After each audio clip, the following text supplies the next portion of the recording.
2017 Hot 6 GSL Season 1 Code F Round of 16.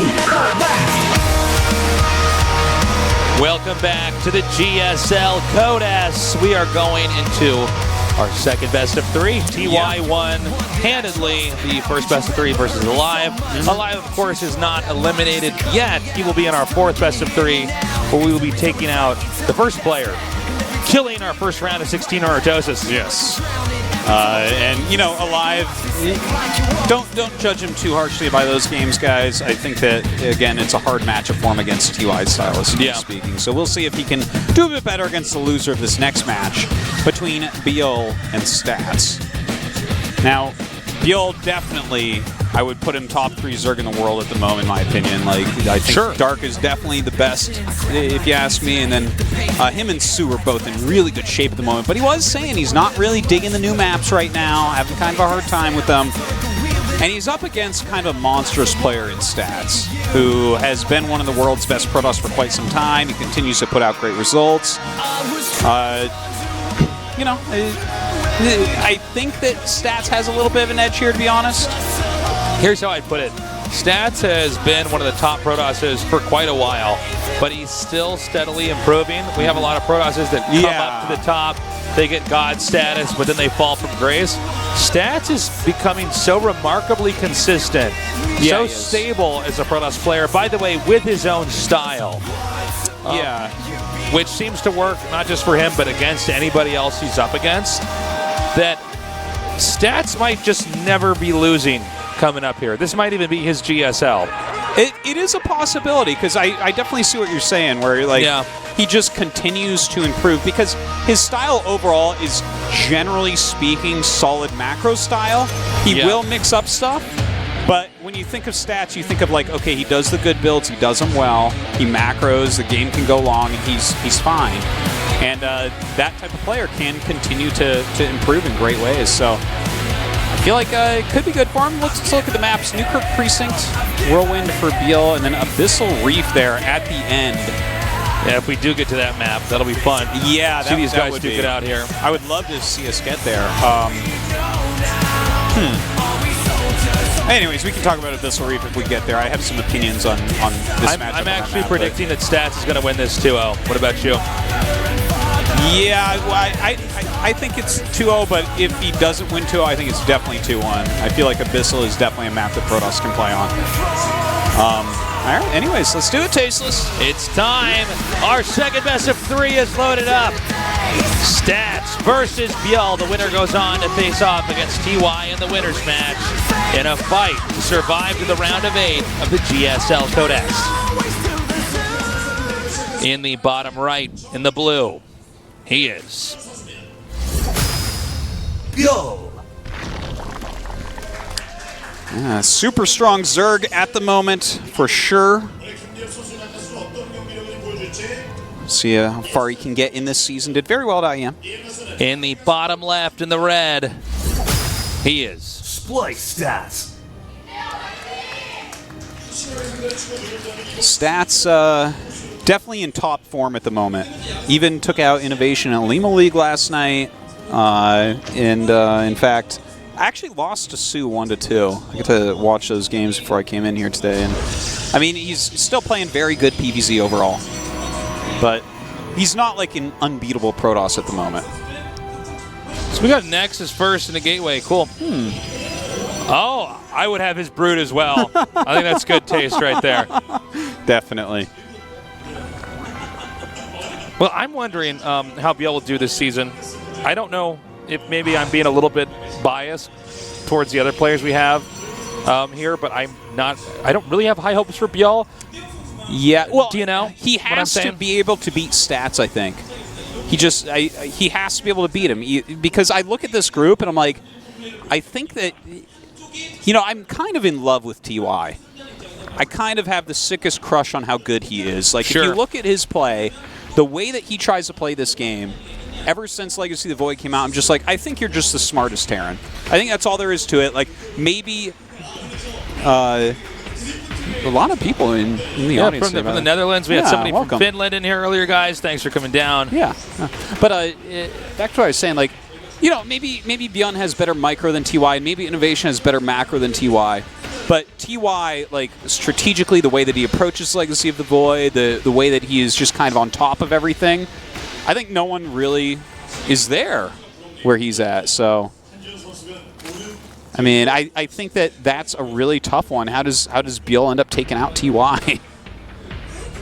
Well, I think also in a TVZ, there's a point in time where it is so much about pure mechanics, especially the engages in the middle of the map, and it's pretty hard to out-muscle TY in that mechanical game. It is. Along with how good he is at dropping, and not just dropping all the time like Mario does, but dropping in locations that you're not ready for. And let's not forget, like, TY does, in my opinion, for sure, has the best late-game TVZ that there is. If it goes super late and everyone has all tech and all the map, yeah, he'll ghost you to death for sure.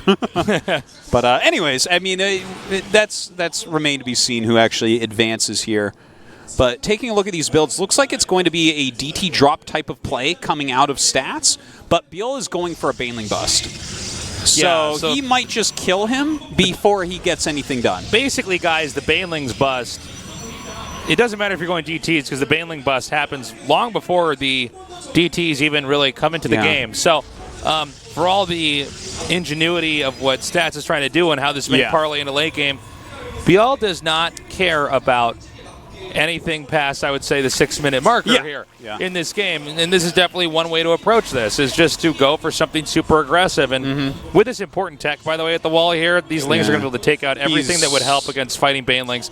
The Robo and the Core here, he's going to kill him. Are you kidding me? This game is basically over. Yeah, it's basically over. You're right about that. Like, if he lived, Stats, his build is so good against this, but, like, on this early point, he's in. Yeah, it's like he just doesn't have enough to hold this. Baneling's now headed towards the main. The pylon will be taken out. Yeah, if he gets Warp Gate, it's like, goodbye. And as he kills that pylon and Warp Gate stops being made, like, that's... Oh, my God. Well, that was an interesting surround. I guess they still... It's one way to take it out and still take a lot of damage. So... as Artosis said, Warp Gate's not done. And that's it. This game, however, is done. Yeah. There's just not much you can do. He's going to be able to get this Cybernetics Core. That means he can only make Zealots. I guess you could make one Immortal and then try to have... Well, that would just die as well. Good choice here by ByuL. Yeah. That's it. GG. Definitely. Well played. Okay, so... This is kind of like a funny thing because this is pretty common on Newkirk Precinct overall. At the very top floor level, we don't see it as often, the Baneling bust, but that wall is so wide. Yeah. And I gotta say, like on a lot of these maps, just like as a Protoss player that plays a lot at a reasonably high level, every time I see Protoss pros go up against Ling Baneling all-ins, they lose. Like pretty much every single game because they're being a little bit greedy like Stats was. He had a Zot and a Stalker. He had no Mothership Core. He wasn't even chrono boosting Warp Gate. He was just chrono boosting his probes for the most part, right? And ByuL was just like, okay, you're dead. Well, this is something that sometimes, in this case, Zergs have to do to Protoss is to make them respect the options that Zerg have. And this happens all the time in RTS for one race.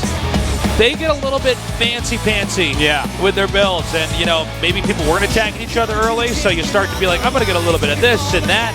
I'm going to eat my cake and have it. Yeah. I'm going to do everything. And the Zerg comes in there, has to slap you down and say, respect the tech I've got, respect my options, or you will never see the start of mid-game. Well said, Tasteless. Thanks, Artosis.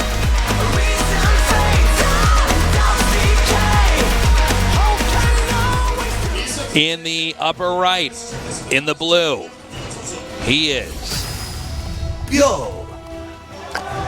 There's like almost a pause before the voice comes out. Yeah.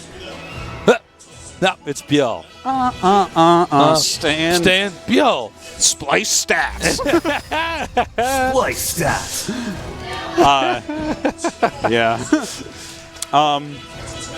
But look, like, I appreciate exactly what you're saying, where, like, Zerg keeps Protoss honest with builds like this. And it's an important thing because you see, like, that was unbelievably greedy from stats, right?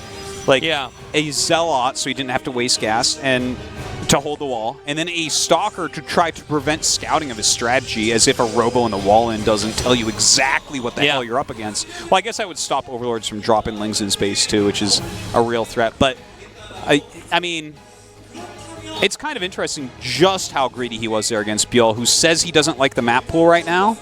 If you don't like the map pool, you're probably more likely to cheese, right? Well, here's what's funny about it, too. Someone who's not that familiar with StarCraft might look at that all in and be like, Zerg is so cheesy. Why would they do that? It's like, no, man, you could stop that. Oh, yeah. People have been stopping that since the beta. But you got to appreciate for a second here the fact that people got so good at stopping it that then Zergs had to do something else. And then Protoss, while those Zergs were doing something else, started getting a little bit greedy. Yeah. And it happens off and on. And when you get in a moment like that and you identify, okay, you are being a little bit... This is actually, you should not be able to get away with this. A Zerg can go back to an old build like that and smash you and make you respect proper Protoss play, and that's exactly what we saw back then. And ByuL was ultra decisive too. Let's not forget, there wasn't an Adept out scouting, right? So without the Adept, he literally could not have even known if that was coming. Yeah. And then he's just like, well, I hope you're not doing that. Thing is, most people do open with the Adept and scout a whole bunch with it. Like, if this was Zest playing, he would have had a Mothership Core and an Adept out scouting and stuff, you know, but I don't know. It's kind of weird to see stats open like that. But this might be the same exact build coming out of him. He's got a Stalker on the way, and he's got a Twilight on the way. Will he throw down that Robo? I don't think he will. Is he going to do it? There's a probe over here. Oh, I'm surprised he did not kill that with the probe. I know. That was, like, actually very sloppy. Because this is, what a scout this is. Okay, it's a Robo Bay. I mean, okay, there's a Twilight. He sees the Twilight right away. Cancel now? I mean, there's the Twilight there, Robo Bay down here. Twilight Robo, like 99% of the time, is a Archon drop. Yeah. Like, you can go like Adept all in or something, but like it's just not as common or as good. DTs. Yeah, it is that. Okay, well, how exactly does ByuL respond? Oh, here we go. Ling drops. Yep. Yeah. This might be what the Stalker is built into this build for. Part of it, at least, is to prevent this. But there is no pylon on the edge of the base. Okay, he's going over here to scout exactly for this. They've got a stream sniper, guys. Yeah. Ooh, I saw a flicker there, but I'm not sure that he saw it or he might have means not. anything. Roach Warren coming down now. Wow, I love this by ByuL. This has given him a lot of potential. Now, the most predictable location would be to drop in where we saw the Stalker earlier, not where it is now. But, of course, there's other locations of vulnerability here for Stat since he's doing something somewhat greedy. Now, the Mothership Core is out, but it's not in the right position to actually set this off. This is going to unload everything before that Stalker can get in there. All right, the Speedling's coming out, and they'll just do some harassment. They'll get some scouting done. This is not, like, all in it by any means. No. It's just, like, a kind of cool move that he's done here. All it really costed him was the Evolution Chamber, and with 4 probe kills already, he's disrupting gas and stuff. This is great. Looks like he's gotten 5 probes kills. Yeah, and 5. That'll eventually be taken out, but that was nearly as many probes as there were Lings. Yeah. So very cost-effective there for ByuL. Yeah, lost mining time, too. Like, look, he's only made 2 DTs right here. Well, I guess he has 2 more gates just about to finish, so that's a little bit slow, but let's see what he can get done with this. Okay, he's coming in here on top of these drones. Now, the 2 DTs can take on a queen, no problem. Roaches are coming up, but it looks like he should just pick up there. Perfectly done, not taking any actual HP damage, just shield damage. You know, one thing about DTs is you a lot of times do have to surprise them. You don't normally out-muscle somebody with DTs. So that phase of the game's done. Zerg basically was ready for that. Yeah. But the Archon harass is a different story. This is one of the most cost-efficient things in the entire game right now. Sure. Like, I mean, you watch a top Protoss like a Stats or a Zest, and they will literally kill like 1,500 resources plus of things with these Archons. So starting to micro him, obviously got a ton of shields here, picking off 2 drones already, hurting a Roach quite a bit. But ByuL is pretty ready. Like, he got his Roach Horn very quickly. He was getting it as he was doing the Zergling drop, and that's what you need. You need some Roaches around to push these back. Okay, Archons now come down, start to hit these drones over here. Another pickup as the War Prism does back off.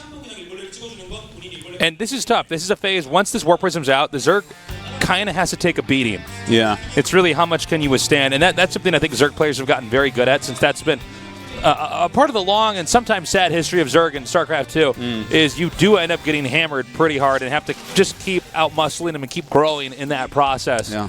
But with Archons, with the Warp Prism, you can drop at certain locations, and as the Zerg tries to move in, due to the control grouping, the units stack so tightly together. Same with workers if they're running away. Yeah. They tend to magnetically pull towards each other as they're forming and moving. It's just the pathing of StarCraft 2, kind of the way it works. And since these units are basically all shields, and they just recharge so quick. They regen, and you get a lot of value over time. Now, he hasn't seen the Spire on the way, but ByuL always does this against Archon drop. He always goes into Spire, pretty much every time I've ever seen him play against it. So this should not be something super surprising. In fact, he's moving out rather quickly, and this is smart. He sees that there's not a lot of units here. A couple Ravagers, some Roaches. He hasn't seen any Banelings yet. He hasn't seen masses of Lings or anything. So it's like, okay, you might be going for a Spire. So if he hits right now before that Spire is done, he's forcing a lot of larva, a lot of money to be used on other units. He's pushing out now.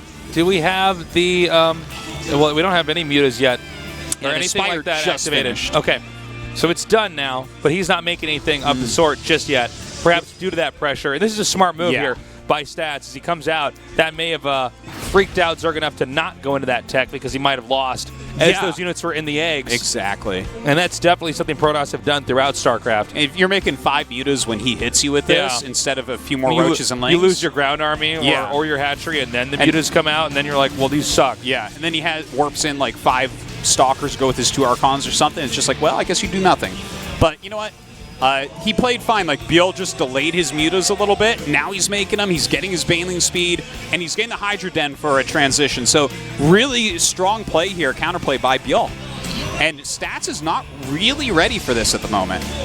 Yeah, even though we were talking how smart that push was and how it would delay the mutas, it doesn't seem like he actually thought the mutas were coming. Well, he made a cannon in each line. But this looks almost like a little bit of a blind cannon. Yeah, I think it is. Here we go. I think you're right. It is a blind cannon because he realizes this is definitely a possibility. And now that he sees it, he can start to counter it a little bit harder. Starts Blink right away, some Stalkers as well.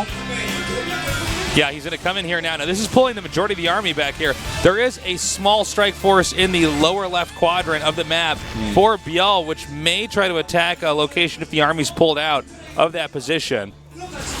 Oh! He's trying to force as much of a counter as he possibly can with these mutas. He's not making any more. Instead, he's going for Bane Hydra. And I actually really quite like that, because with the Bane Hydra against this type of army, it can do very, very well. He knows that Stats is actually going for Blink, and Blink Stalkers are not super good against Lings and Hydras. I guess they're okay-ish against Banes, but I mean, Banes. I don't know. I don't like to explain how things do against Banes. It just matters how they hit. But I really like the play from ByuL, I guess, is what I'm stupidly trying to say here. The wall over here is pretty smart by Stats in this location. Now he's coming down. This is a bit of a futile attempt. That's a lot of gas that's lost, man. I mean, just for that cannon and the 4 probes, probably not worth it. That actually will make it a little bit easier now for Stats to take the 4th base just north of his 2nd base. A lot of Banes on the way. The Hydra upgrade just now finishing up. A decent amount of Roaches and Ravagers still left over from the defense against the Archon. Blink is about to finish up, and some more Archons are going to be added in.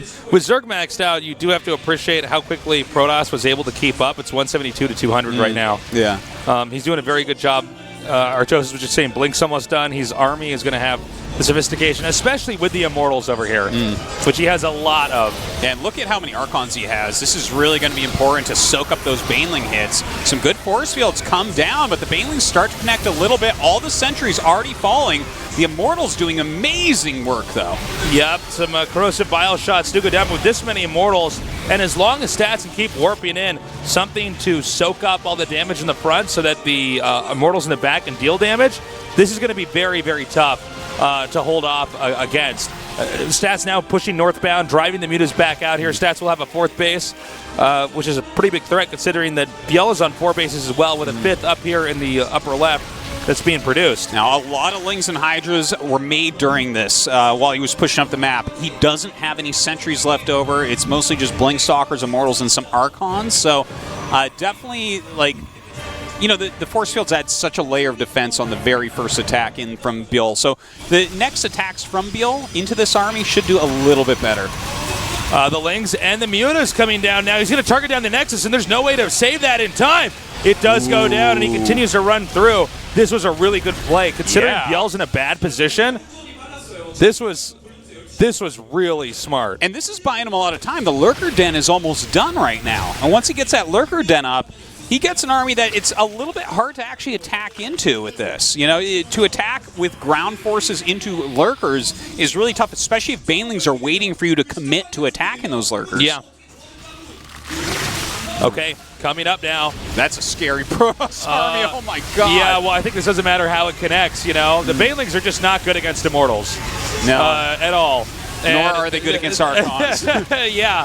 So he's continuing to come up now. Now, with the Hydras in the back there, they can do a lot of damage to those. A good Warpin over here, though, for stats. And the army that was a little bit ragtag right now for ByuL that's been trying to get him out position is being exploited by the fact that Warpins can happen anywhere right now in ByuL's base. Wrecking that economy on the fourth base is such an important moment here for stats. You know, it's hard for him to actually break through, but ByuL needs a lot of economy if he's going to use Banelings like that. So we've gone into Lurker defense here, which is going to allow him to keep the third base, but the top center base has been taken out, and there's not going to be any creep connecting the upper left base, which I believe has a good amount of drones mining at it. Now, does he know about that base? I was about to say, I don't think he does. On this map, a lot of times, even though that would be the logical location to check at, it's so big, sometimes you just don't go there. Yeah.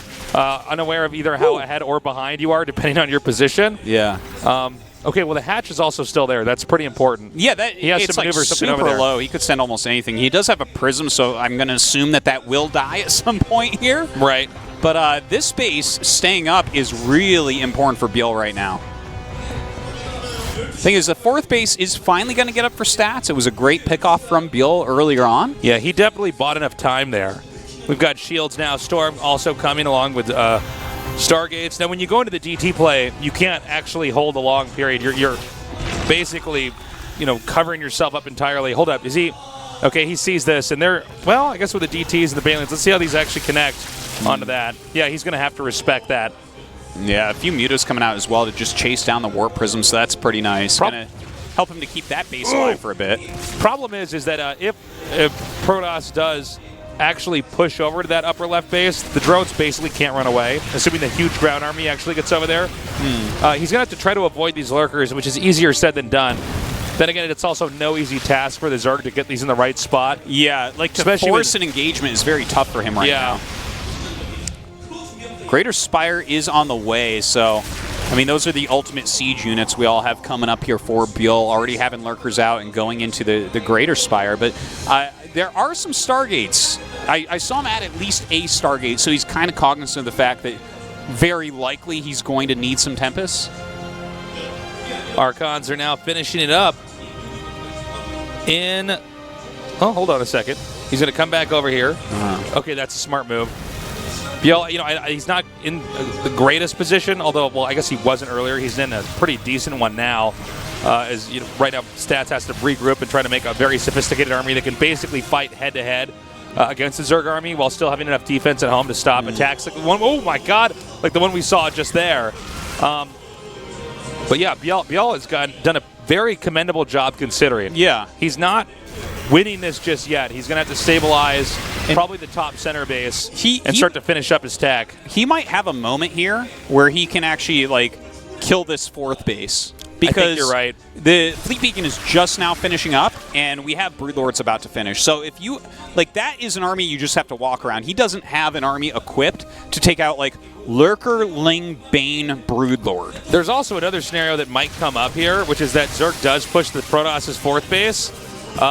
Protoss does wipe out this upper left base, and then Protoss expands to the bottom left and just tries to use his mobility that he has to try to take out these bases. Because once you have a lot of Broodlords, it's hard to defend far out locations, and this is a huge map. So this may be a reversal in advantages here, where the Protoss may be the preferable one in the late game. After the Broodlords have been used up. Whoa, he's got to control that, though. Oh, yeah, this is like free Broodlord kills that we're seeing here. One goes down completely for free. He will end up holding this. But by the way, I do want to give a huge shout out to Stats moving 4 Archons to the top left, knowing that this is basically just Ling Bane for mobility. Yeah. And taking out that base with just Archons. That was a great move. Once you have Brood Lords, that's when you can start to treat the Zerg like they're not the Zerg anymore. You can actually start to try to go around and harass them in a certain way because they have this big death ball that you don't have to engage. And you can do more damage to more locations than at times that death ball can. The death ball might wipe out, indisputably wipe out a base that you have set up, such as this one over here, which, by the way, is why ByuL made a good choice picking that. But the whole map, no, it's much tougher to move those Brood Lords around the map and a lot more moments where you can hit them in between moving those positions around. Yeah, and that might be what he wants to do. It looks like he's going to move in here because he doesn't really have any mining other than this base. And with the mothership, he might be able to end up saving this just because everything's invisible and that gets hard. But 3 Tempests have come out now. So suddenly ByuL, these Brood Lords are losing their value immediately. Yeah, with the Tempest out here, there's going to be enough sustain, and with Queens coming up here to use Transfuse if he wants to keep these alive. But it's actually the Tempest, as long as they don't overextend, they can drive that back. This is bad for ByuL. He needed to get that base. Yeah. He might have wanted to be a little bit more careful with his Brood Lords earlier, maybe pushed a little bit more quickly, because it did seem like there was a small window timing where the Stargate was finishing and 4 Brood Lords were done. Yeah, you know, the thing is, now that we have Psystorm and Tempest and like some Archons in there, right? So the army that Stats has at this point is so efficient. Maybe he doesn't have Archons, I didn't really see any, but basically just as soon as you have like a good number of Tempest plus Psystorm, it becomes really hard for Zerg to do something, especially when his economy is so weak. Like losing those 2 bases in the top left were really kind of the hurting point here for ByuL. He just doesn't have the type of army that he needs at the moment. Just barely gets that lurker from burrowing. You know what's funny is in the bottom left there's a hatchery being made. Yeah, he has some drones down there too. Yeah. Kind of a sneaky snake move. I like it. It's pretty cool. He's got to do something a little bit out there to try to win this game. I'd say that location or the center left is a good hiding spot. Sometimes the upper left main, but even though that's the farthest away from Protoss a lot of times will check up there. But that might go for a long time. And now he might have enough Brood Lanes to get this. He needs to go for that Nexus. Yeah. Most ASAPly. He's getting it. The thing is, there is... Ooh, that's a little bit sloppy. It wasn't like he needed to free up the supply either. Oh, just barely not getting that for the time being. Good amount of cannons over here to kind of stop anything from running around and getting it for free. That Oracle really tagging, man. That makes it so hard to battle against Tempest. Well, they know exactly where you are, and Tempests are a bit more nimble in some situations, and they have that long range. They're good at countering those Brood Lords. Now, this base, there's still a few resources you could scrape up from that location, but you can see that it's a bit too risky right now for Stats to try to mine from there, because if the Broodlings come in, they're going to eat up the probes in a matter of seconds. Yeah. And every worker counts, because these guys are not mining off a lot of bases. They have big armies, but if one player loses in a lopsided trade, loses his army, I should say, in a lopsided trade, this game's done. And those drones, by the way, have been idle over there for a long time. Yeah. I think ByuL took that base down there at the bottom left, hoping Stats wouldn't find it, but then ByuL forgot to actually ever check down this there. This happens, too, if you height bases. There it is. Oh, man. Okay, good thing he gets that mine. This is a really funny-looking thing that Stats is expanding all in front of ByuL right now. But if, like, ByuL's army is so slow moving around, you know, Brood Lords are just slow in general, and then, like, most of his ground force is actually lurkers. He has to unburrow, move, burrow, and then it can finally shoot. So it's kind of hard for him to maneuver into a position to actually attack Stats as other expansions. ByuL has a very difficult call. He sees that there's enough static defense in the bottom left with those cannons. You can't just send a couple of Lings down there. You can't just run a lurker into the back and try to burrow it and buy time, which means he has to engage that with his big army. But that's going to be tough. And in fact, now northbound is headed here for Stats. He sees it. I think ByuL has a very short amount of time to try to win this game. And even if it's a base trade, the Protoss army is a little bit faster. You can see how desperate he is trying to send Lings to clean up this heavily Archon force. I guess he might just barely wipe it out. Wow, Lings are pretty good. But he actually canceled that. Oh my god. Even he looked at that and was like, I'm not gonna clean this, but okay. Oh man. Tagging some of these now. It does go down.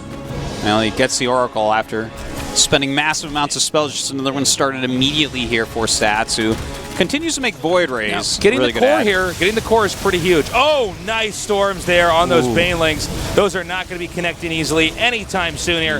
The Lurkers are now going to burrow down, but the question is, how will Zerg manage to stay in this with these Tempests one-shotting these Broodlords? Yeah, that's rough. He has that magical number now, and with all the Voids being added in, it's not like the Corruptors can come clean anything. Oh my god, that size. Oh! Okay, that's it. That is it. He's dead.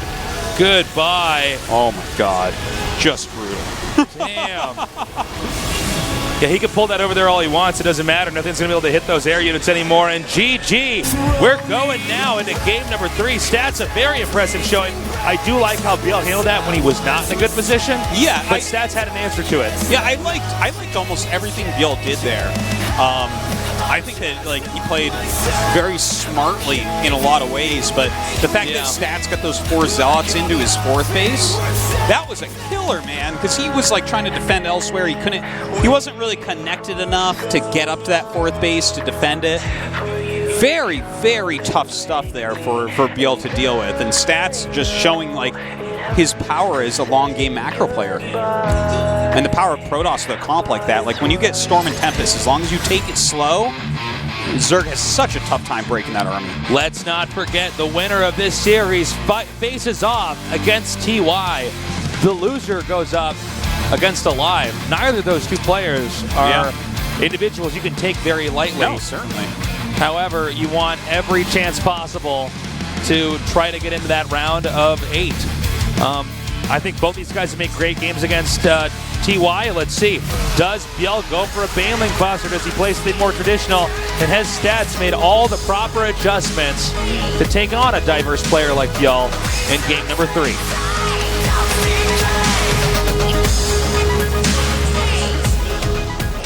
In the bottom right, in the blue, he is ByuL.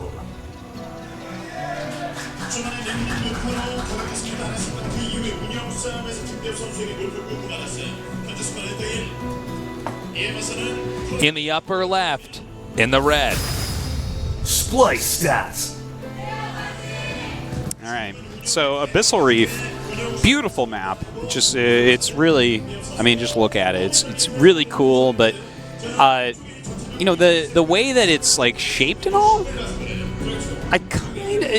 thing is I don't know the balance of the maps yet, and I don't want to pretend that I know this yet, and I'm sure a lot of people have some strong opinions already. And time will tell, but I kind of feel like it's Protoss favored in this matchup a bit. It's just, there's so many thin areas where force fields can be quite good. Psystorm is just brutal on. You have literally 5 bases within a few feet of each other, right? Can I point to that? I'm really confused. Oh my God, look out. There's a dolphin. A dolphin! A dolphin. It's a shark, That's a dolphin. The tail goes side to side. It is not a dolphin. Up and down is a dolphin. He's got a birth defect.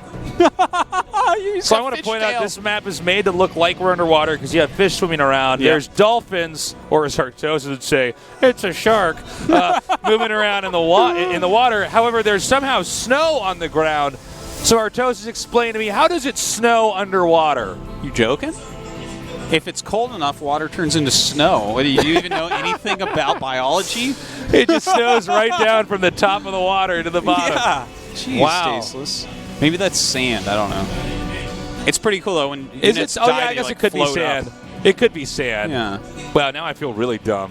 Wow. Now it definitely is sand. Now that I'm looking at it. You did not pay attention in marine biology class, Tasteless. I did not. Look out! It's a dolphin. That's a bigger one too. Oh my God. That's actually just me with flippers on, Tasteless. That's what you look like. See the nose? There it is. I saw your hip bones over there, right below your fins, sticking out. Right below my fins. Yeah. That's why Arctos is a Protoss player, because he has to play the game with fins on. Oh, I like this wall in that he's doing, actually. Yeah. That's a cute wall, because it's got that kind of double entrance area, right? Well, this is what all we Protoss players must do whenever we get a new map. We say, all right, back to the drawing board. Let's start making wall-ins. Let's see what looks good. Let's get the proper feng shui of this base set up. Which is why I'm really upset Paladino Terminal is not in the GSL pool, because I want to see how pros are walling that map. Oh my god. But okay, Baneling Nestanoid, I am not at all surprised about this. This is exactly what I was kind of expecting. I don't think that you want to go late game here against Protoss. And so to go for another Baneling all-in, like, look at that wall. That wall has got some weak points. It's got the Zealot and it's got the Pylon. Both those are super bustable. And this Oracle that's on the way, that's not going to be enough. I don't think so, Tasteless. His Warp Gate is only halfway done. I think this is a great choice here for ByuL to do this. Just kill him. And like I said, like every time that I see pros go up against Ling Baneling all-ins, they just die. Because, I don't know, they're doing these fancy pro builds, man. Oh, man. The Banelings are almost done. And you know what ByuL is saying right now, Artosis? Yeah? When you're underwater, no one can hear you scream. Get ready. And then Stat's going to be like, well, actually, sound travels further underwater, Tasteless. Again. No one can hear you scream. Oh, man, just busting right through. This is huge. 3 Banelings left over here. One on the Adept. Yeah, I almost would prefer if he saves that a little bit more. I agree. Overcharge going off. He's splitting his probes, trying to evacuate them. There's one Baneling that could intercept, and it does. Bruising those probes badly. However, the Wallen has been remade. I wonder if he should have committed on that pylon. Yeah. I think that was a mistake. The main base so quickly here. Maybe he could have deactivated a lot of the buildings or whatever, but coming back up once again. The Banelings are not connecting. Yeah, he's got a The Banelings are not connecting. Oh my god. You see that? The Zergling was in front of the Banelings, so they couldn't connect. That is so crazy. Uh-oh. Okay, so how much has he actually killed? This is not enough. I think Stats is actually just going to hold this, Tasteless. Yeah, well, this was actually not supposed to be the way it was going to go down. With how much he had there, I think he could have just killed everything in the natural, basically, but did choose to go up that main base, connected one additional Baneling to an Adept that maybe he shouldn't have. He's making drones now. Okay, hold on. Let's do a recap. Worker count, 31 to 35. Protoss actually with a little bit of a worker lead here. Yeah. But Zerg does have 3 soon-to-be functional bases. I would definitely say that this is a big advantage right now for Stats. I agree completely. Like, this doesn't look good for ByuL at all. I do not think he did enough damage there with that Baneling all-in. And the thing is, I don't think that Stats did anything super special with the defense. Like, he brought the Oracle right back, and that helped out so much. But there was, like, I don't think that ByuL executed perfect. It is a dolphin. There's one of these shadows that's a dolphin, and you can tell because it's got one of those dolphin mouths. Sharks have dolphin mouths sometimes. No, they don't. Yeah. Well, you have Julia Roberts' mouth, so like, I do. Explain that to me, Tasteless? Does that make you a dolphin? I have Julia Roberts' mouth with Angelina Jolie lips. Yeah. You're just greatest of everyone, Tasteless. Brad Pitt's body. Believe me, guys. Oh yeah. My body looks like cookie dough dropped in the barbershop, Artosis. He's coming down with these Adepts, but there's already some Banelings here to connect. He's trying to target down this Queen. It does go down. Some more some more Banes are being made here. Yeah, this is not good. You know, it's unfortunate because the idea of what ByuL was doing was good. The application, not so much. Yeah. Guys, I want you to know if you're ever eating seafood somewhere, you might find out that that's about 5% ByuL after this game. Okay? Yeah, it could be. Maybe a little bit of mercury, too. After that failed rush, oh my god, and now the Oracle, man, this is basically it. You know, he's about to cut off ByuL's fin and throw him back in the water. Yeah, okay? I think you are correct. This is about the end of this. Like, ByuL is not looking very healthy as far as the Zerg player goes. Yeah, this is unfortunate. I do like the immediate reaction there from Stats to open that back up and start pushing out again. Saying, wait a minute, I've got that right number of Adepts. So it was about 4 or 5, which is enough that when you're really starting to do damage, it's hard for Zerg to keep up with. Zerg have to respond with melee strikes of Lings and Banelings. And yeah, sure, they can use Queens, but you just shoot the Queen down. Yeah, if you're like droning at home after something like this, and someone puts dolphin a depth pressure on, dolphin mouth. Oh, tasteless. That's not a dolphin mouth. Maybe it's a dolphin mouth with a shark's body. Wow. Well, I mean, you know, love is love. What can we say? That's right. We don't judge. Yeah. You know how many kids are just taking this really seriously and being like, yeah, they're going to send me a picture probably on Twitter of a shark with a mouth like that. They're going to show you exactly what's up. I had to show you what's up.